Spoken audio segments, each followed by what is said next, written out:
I have so much to say and nothing to say at the same time. I feel like I've been stabbed in the heart again. And let me just describe to you guys, okay, as a Bears fan, how this goes, okay? If you're born in Illinois, like most Bears fans, right? Chicago Bears, okay? You grow up and at least 2 to 5 kids in your class growing up, no matter what age you are, maybe in your neighborhood even, right? Next door neighbor, it could be anybody. There's always a Packers fan nearby, correct? There always is. Maybe even in your own family. Maybe your uncle is, right? I know I had uncles that were Vikings fans, right?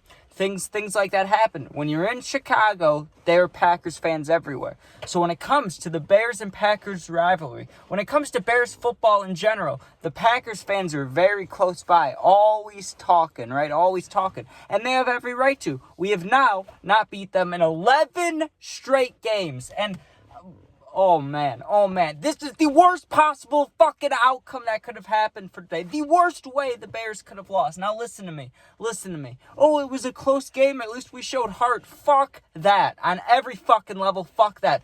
Eberflus shouldn't even be the coach. Therefore, we should have won. We've lost 4 in a row now that we should have won. 4 in a row, dude. And then you think back to last year. 3 games Flus has cost us. That's 7 games. That could be a season right there of winning games. Like, oh my God, 14-30 as a head coach.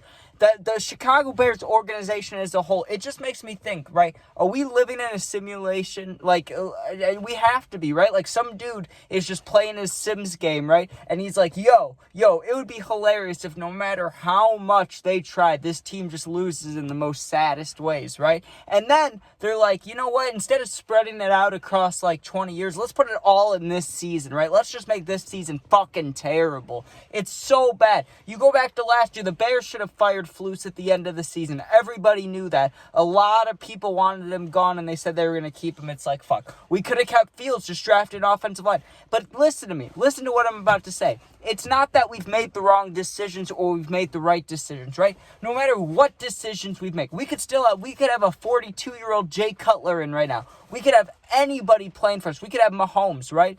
The same outcomes are going to happen because it's the fucking Bears. It's what they do. They are so fucking terrible. They find a way to choke everything. The whole league, I don't think the whole league's against them. That might be a stretch. But the refs, I don't even know what to say, dude. I don't know what to say. Like, we get the calls that you haven't heard of in years, the calls that always happen to us. If there's a fight or something, guess who gets the 15-yard penalty? It's the Bears. We got one good call today, that late call where Caleb Williams flopped a little bit earlier in the game. That was the one call they've given us in years. They didn't give Fields a single late hit call. Every time he got hit in the helmet, absolutely nothing. I know you guys know what I'm talking about. At least Bears fans do. Dude, there's compilations out there. Google it, right? The Bears get fucked when it comes to the rules. And right at the end of the game, when the field goal gets blocked, I get getting mad at Flus for not calling timeout earlier, not running more plays, whatever in that scenario. I don't care about that. Here's what I care about, right? Santos has been almost perfect the entire time with us as Bears. But once the game winner, he fucks up. But that's not even on him. I'm just so shocked that earlier in the season, the Bears got called on a field goal when we blocked it because we pushed the guy's head down, right? We pushed the center's head down and blocked the kick, and they called it back, right? They didn't call this one back. That's the exact way the Packers just blocked the kick. They didn't come through the guard or come through the lane.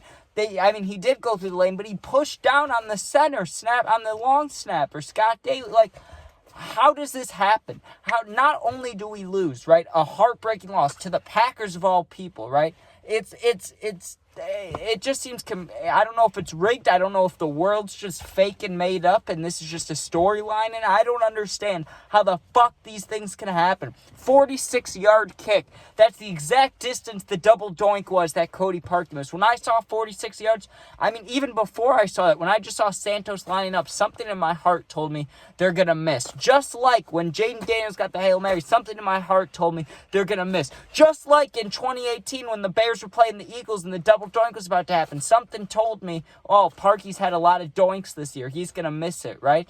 There's just always that feeling. I know I can't be the only one. As a Bears fan, you just know no matter how good the game is, no matter how good a certain part of it looks, it's never complete. Something always fucks up. Whether the refs are against us, whether our offensive line can't hold up. They held up today. I don't understand. I just don't understand the Bears at all. We have an all-star caliber team. We have guys on there. We have half of our roster's a fucking Pro Bowl roster. I don't understand how we always have a negative fucking record. And let me tell you what's going to end up happening, because I know. I just fucking know. I'm telling you, dude. The Bears are going to lose just enough games to have a good draft pick, right? Maybe the 3rd pick, maybe the 4th pick in the draft. You know what's going to happen? On my soul, on everything, on my family, on everything, dude. Here's what's going to fucking happen.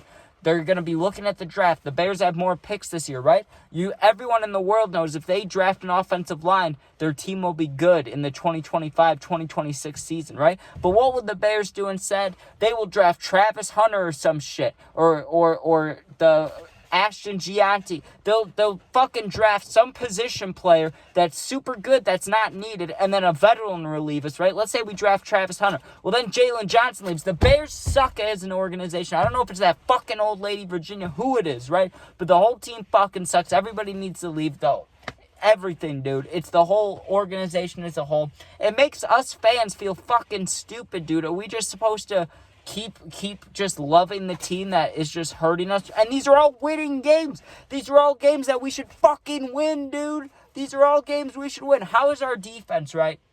One of the best defenses in the league all fucking year. And then we play the Packers, and then they just suck. They just are absolutely terrible. I don't understand. It pisses me off to the fucking max, dude. I am not okay. I don't know how anyone could be okay. The Bears are absolutely terrible. They're horrendous. The coaching is horrendous. We need to get rid. I mean, I don't know. Like I said, it doesn't matter the scenario. It doesn't matter who's coaching, who's fucking quarterback, who's offensive. It doesn't matter who the players are, who the coaches are. We just always find a way to lose. And especially to the Packers, it's always heartbreaking, right? Why can't we just lose blowouts? If we lose blowouts the rest of the season, the coaches get fired, maybe we have a chance next year. But then we lose these close games, and somehow, I don't know who decides, hey, let's keep Flus, right? I don't know. We need a complete reset on everything every year. It feels like that every year that we need to reset everything. Who wants to watch a team? Who wants to go watch 7 games remaining when you're 4-6 and the rest of the division is already the top 5 in the league? Like, what's the point? There's no point to anything. There's no point to I don't know. I'm just sad. It's raining. It's fucking terrible. Everything's terrible. I absolutely crushed a Culver's burger right before this. That's the only positive of the day. After this, I'm going to rip the pen, probably roll up a blunt. Anything to feel better. Anything to feel better. All right, peace out. Hit you with the story time tomorrow, but this is just heart-wrenching.